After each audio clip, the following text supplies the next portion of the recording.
Welcome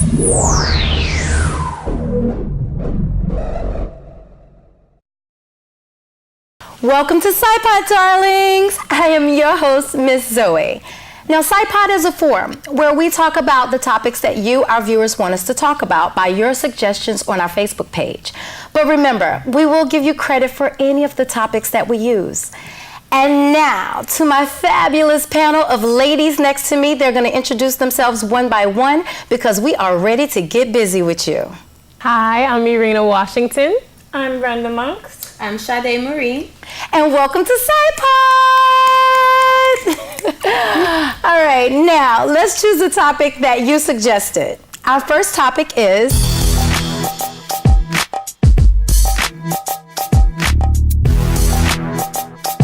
the Mimi sex scandal. Darlings, was it on purpose or did she not know? Now, first of all, there is no way that that was not purposely done.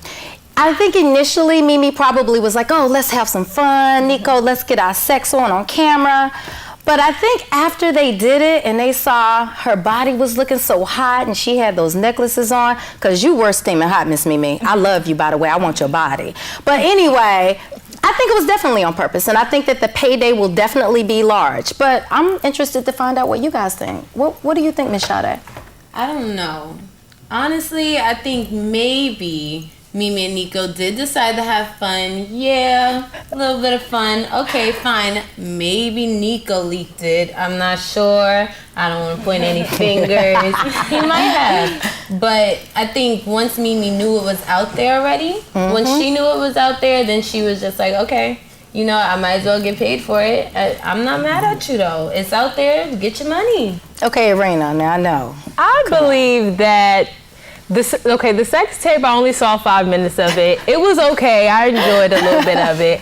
I think that she did this purposely to boost the ratings of Love and Hip Hop Atlanta. And she tried to act like, oh, I don't know what. Definitely. Yes, you do, Mimi. Cut the crap.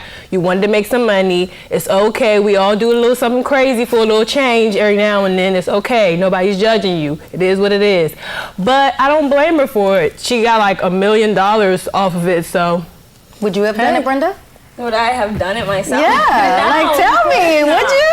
I feel as though Mimi probably, like if you watch Love and Hip Hop, Mimi doesn't even seem like that type of person. So it's like, why would Mimi go and release a sex tape if she doesn't act like that on Love and Hip Hop? I feel as though maybe Nico released a little bit, because rumors are it was released, Playboy or whoever sponsored it was like, you can either get zero money for it or we can pay you for it. And Mimi, of course, she's going to take the money. I mean, how did that happen? Wasn't there a point where Nico and Mimi just weren't even getting together? Yeah, they were. Yeah, they broke up. They broke up before because she's like, yeah, it could have been a business deal as well. They could have thought about this. All of a sudden, there's a sex tape. Nico was still mad. He released it. He did it. I think Nico did. He had to do it.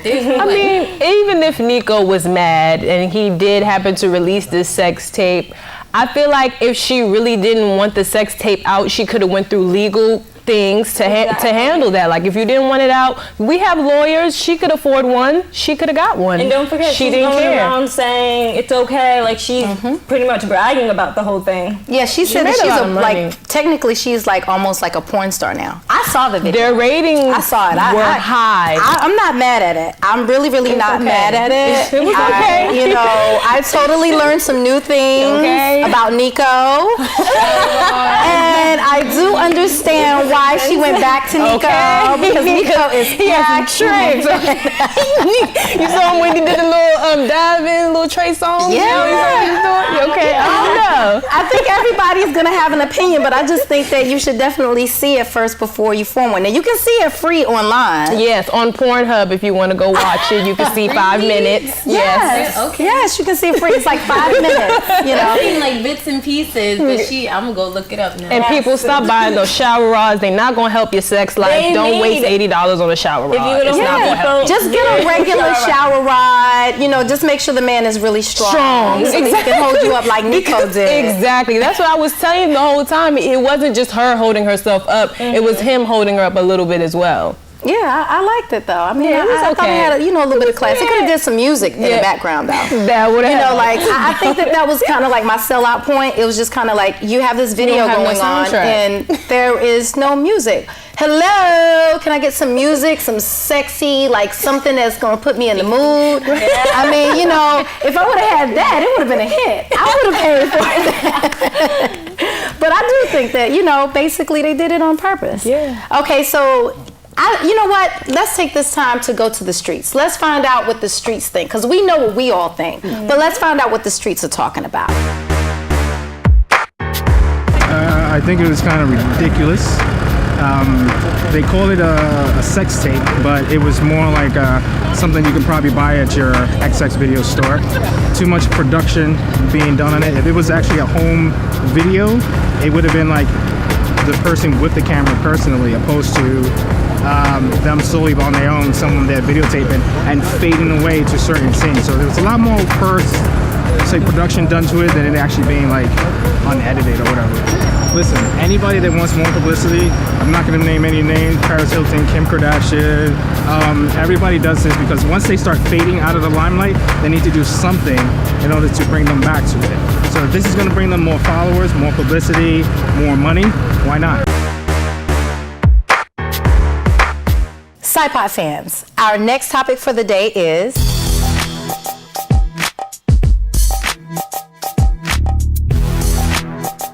Miss Sade, you definitely need to take this one over, honey.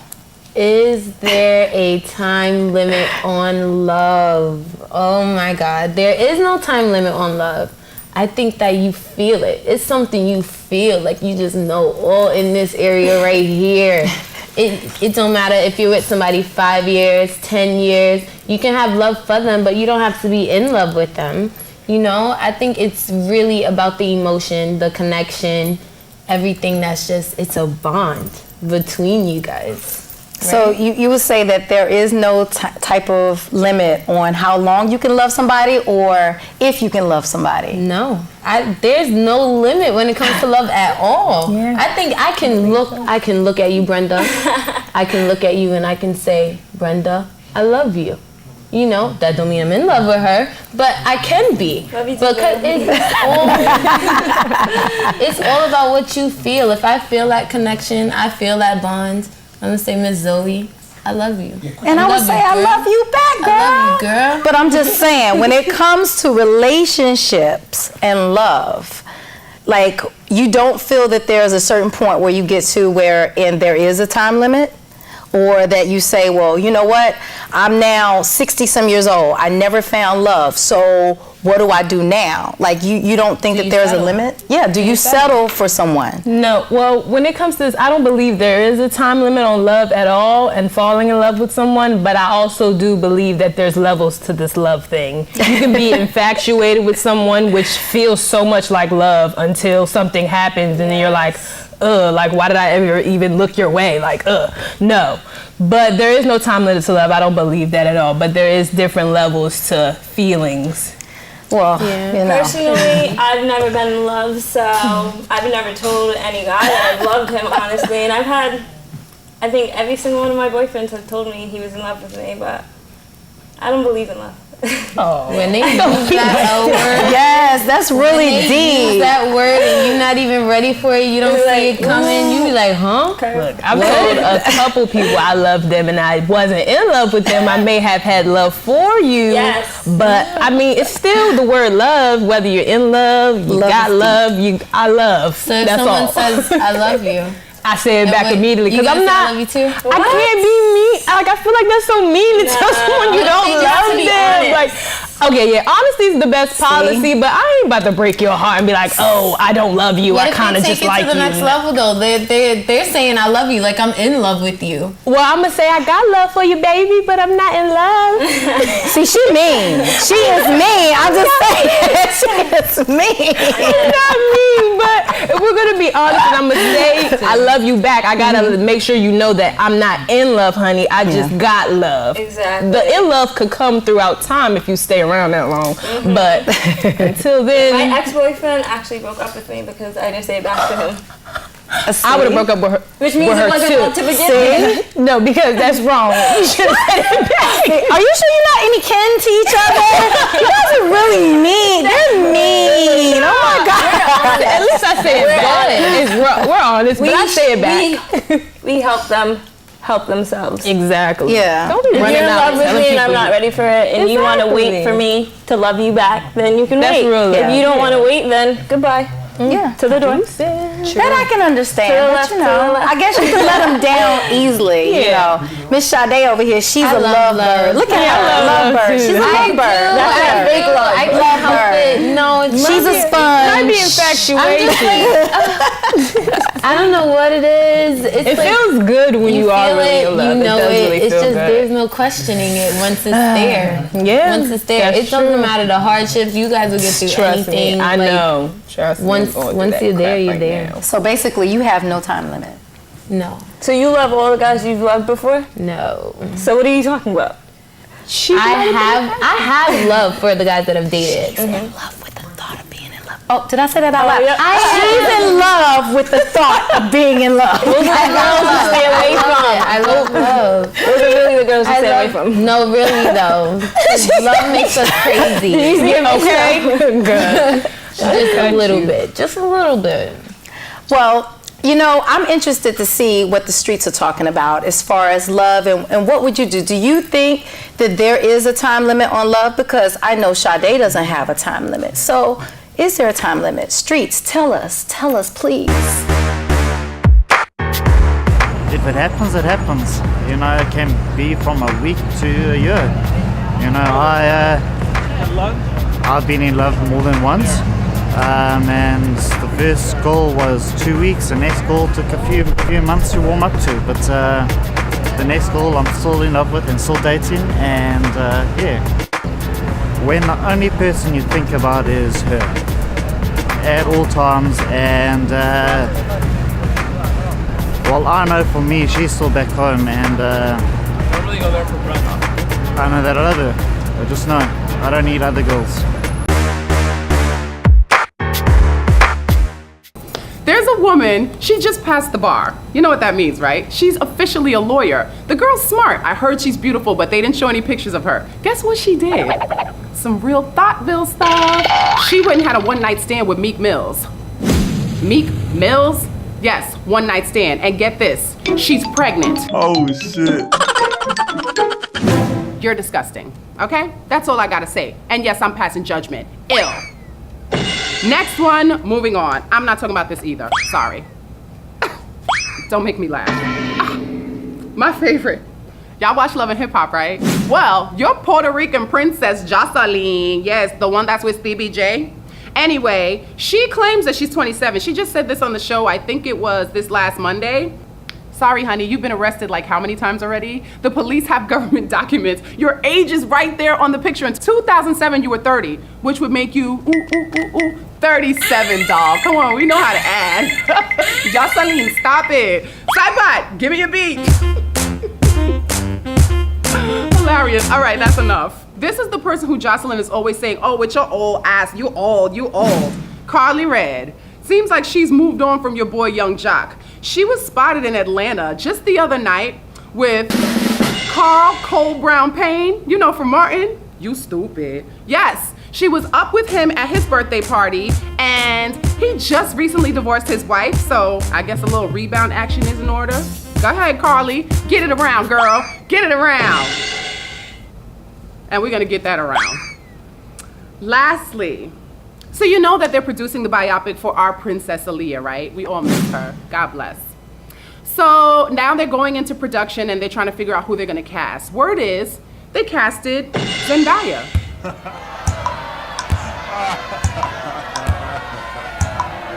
Oh shit. Who?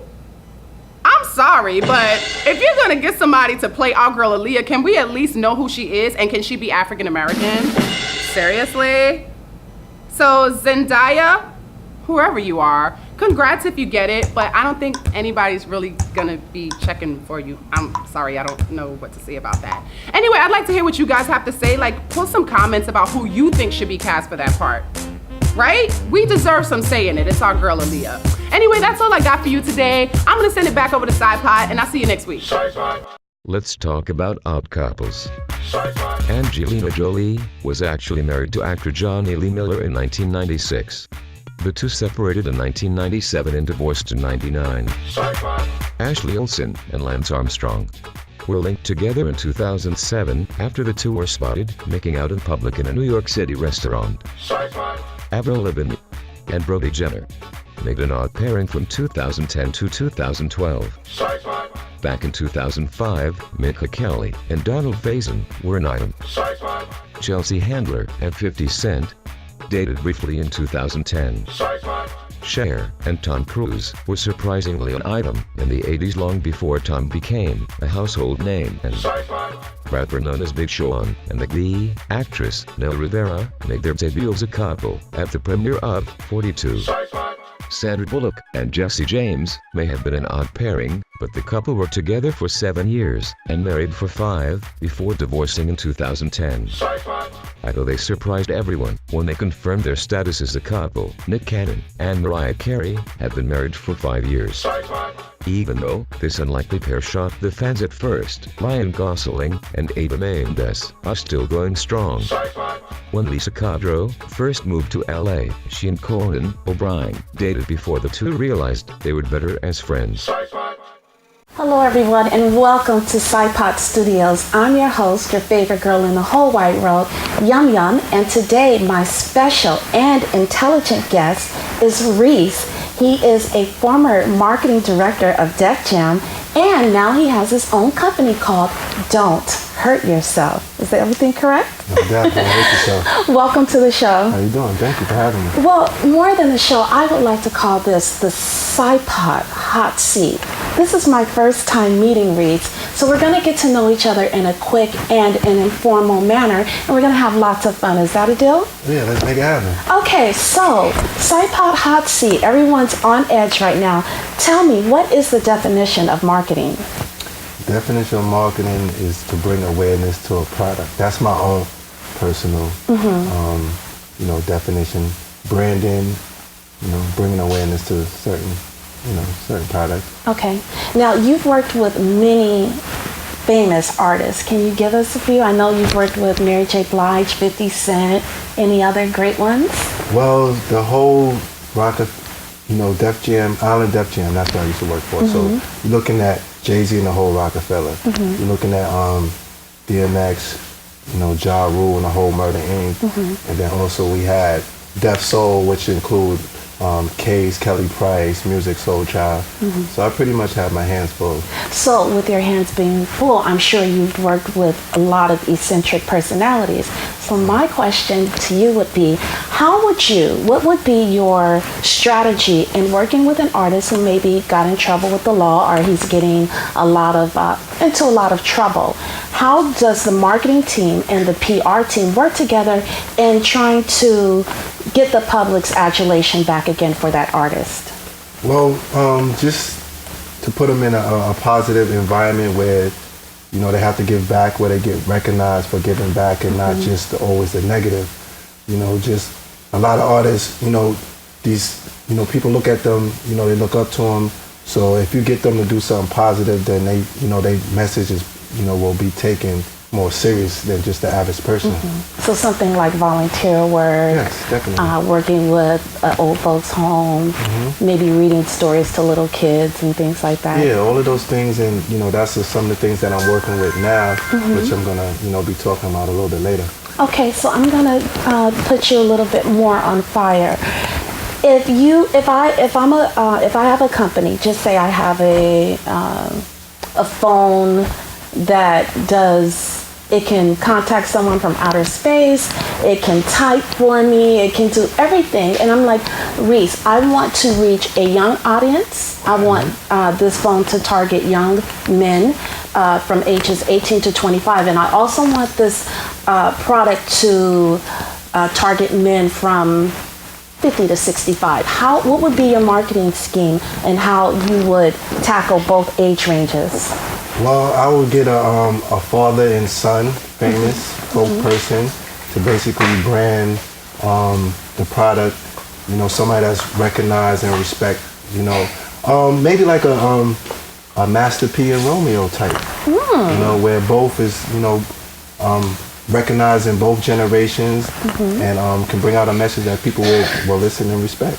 Wow, I think that's a great idea. Father and son promotion marketing ad. I said it first, I'm trying to say. And our next topic for CIPOT is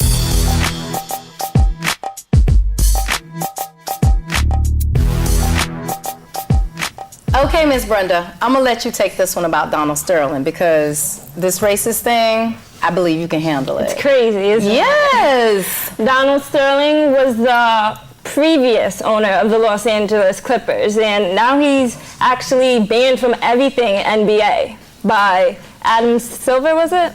Yeah, I think. Yes, Adam Silver and the whole NBA staff. Wow. So what is your take on it? I mean, like, what do you feel about, do you agree with it? Do you think he was being racist or? I listened to the tape. Okay. And though he says in the tape, oh, you must think I'm a racist and this, that, and third, he was being 100% racist, and he knows he's a racist, but he acts like he's not.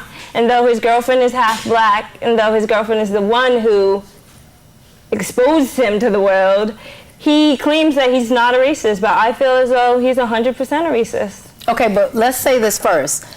Just so you guys know, for those of you who do not know, prejudice and racist are two different things. Being prejudiced means that you just don't like somebody because of their skin color or how they look, and that's fine. But when you are racist, that means that you're using your power and position in order to affect someone else. And Donald Sterling is definitely, at this point, which I think we all agree, a racist. However, this is not just it with Donald Sterling. He's actually been through this before, but just not with the NBA. Yeah. Like, didn't he have an apartment building or something like that, right? Basically, he tried to evict a lot of his African-American tenants out of his apartment building that he owns, which he has a lawsuit going on for that right now. I think it's just ridiculous. He's definitely a racist, especially when he's doing, like, trying to evict African-Americans. Like, they have to pay their rent. Like, they can't live in your apartment building. That's so wrong. And his wife is even worse. Like, she pretended, went in the building, and what was that? She pretended to be a health inspector. There you go. Wow. Fake, going inside, wanting to evict everybody. Just like, really, He's supposed to be getting his money out of these black people. Like he's doing with the NBA. Supposedly that's what he says, that he's just getting money out of these people. Well, that's what he wants. It must not be that important if he's evicting the African-American people out of the apartment buildings. He doesn't want money that bad. Exactly. So do you agree with the NBA for releasing him? Oh, exactly. That's exactly what they should have done. Like, I think this is the first time we've all agreed on something. Oh my God! We all agree you're a racist, darling. Yes. Yeah, you gotta go. Now let's get to, you know that the celebrities are kind of vying for the team right now. Yes. So many of them like that. Yes. Okay. I mean, who do you like? I believe that if you're not just a business owner, you're not just wealthy. If you're in TV, music, and such entertainment, you do not need to be buying a basketball team, in my opinion. Leave it to the people with real money who have time to focus on those kind of things. You need to focus on your music if you're an artist, and you need to focus on your talk shows. That's what we call you guys, I'm sorry, limited Oprah, I'm coming for paper. you. That means that you are limiting your paper roll. Exactly. I am all for it. P. Diddy, Oprah. Yes. Yeah. I don't feel like it's limiting your paper roll, because if you're making more money off what you actually know how to do and love to do, how is that limiting your paper roll? That's how you were making money before. Because that means that you're not branching out. It's actually taking away from your paper roll if you got to drop $1 billion on that team. What's the purpose in buying the team? To make money. Because people feel sorry that their owner was racist. Comment led to so many people wanting to buy the team. No, it gave us a chance to buy it, meaning that the people who would not normally get to buy that team, they weren't giving it up. They're only buying the team because they feel sorry for the black people. They're not buying the team because they feel bad. Bye, Schmai. Let's find out what y'all talking about. I want to hear what you on the streets are talking about, because we definitely are not agreeing on this one. Definitely not. I just think it was a waste of time of that remark. At the end of the day, he knew that was going to get him into some bullshit. That's a racist comment. Like me, if I go outside right now and say, hey, there's too many white people on the bus, I think black people should sit upstairs. That's racist. All right, that's real racist. So for him to say that he don't want black people at his games when the majority of the teammates is on his team are black, what are you thinking? When the people that come to the games, the majority of them are black. So basically, if you say you don't want no black people on your team, that means the whole stadium is going to be empty. Today I'm going to do a very special song called No Gravity, a song I wrote in the cover, When Beneath My Wings. I'm just excited. I'm originally born in Chicago, Detroit, raised, and now live in New York. I'm pursuing my dreams, chasing after my dreams, and a little snap type of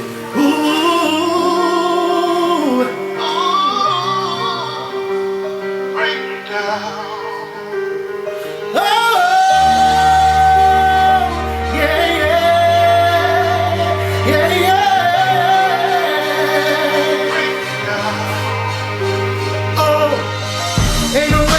Conversation can't be the true of any definition that describes me. Cause I keep my flowers here so tall. Your words can't reach me. And when precious in this world they try to hold me, I don't love it cause I'm floating on my levity. And I already made up in my mind. You can try your best with your hate to knock me out. And I'm made for at times, but the best in me rebounds. Oh, every time I close my eyes, I can see my dreams so high, and nothing's gonna stop my ride. 'Cause I know my confidence is way too high to ever be touched by lies, and nothing's gonna bring me down. 'Cause I know no gravity, no gravity, there'll be no gravity. Oh, and if you ever feel you're swag enough to read me, it's gonna take more than just a glance to ever understand me. I set my dreams up higher than a bright star. Nobody's gonna dim my light no matter who you are. And I can't be defined by what you say. I'm doing things my way. You can try your best with your hate to knock me low. And I'm made for at times, but the best in me rebounds. Oh, every time I close my eyes, I can see my dreams so high, and nothing's gonna stop my ride. 'Cause I know my confidence is way too high to ever be touched by lies, and nothing's gonna bring me down. 'Cause I know no gravity, no gravity, there'll be no gravity to bring me down. Like a rocket from the ground, I will take up, and when I clear the atmosphere, I will break up.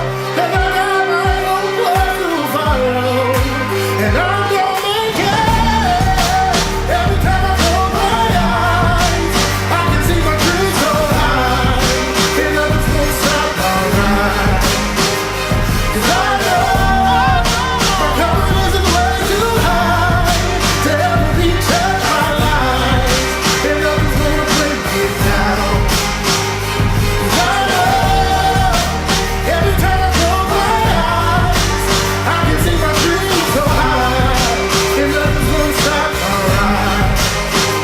'Cause I know my confidence is way too high to ever be touched by lies, and nothing's gonna bring me down. 'Cause I know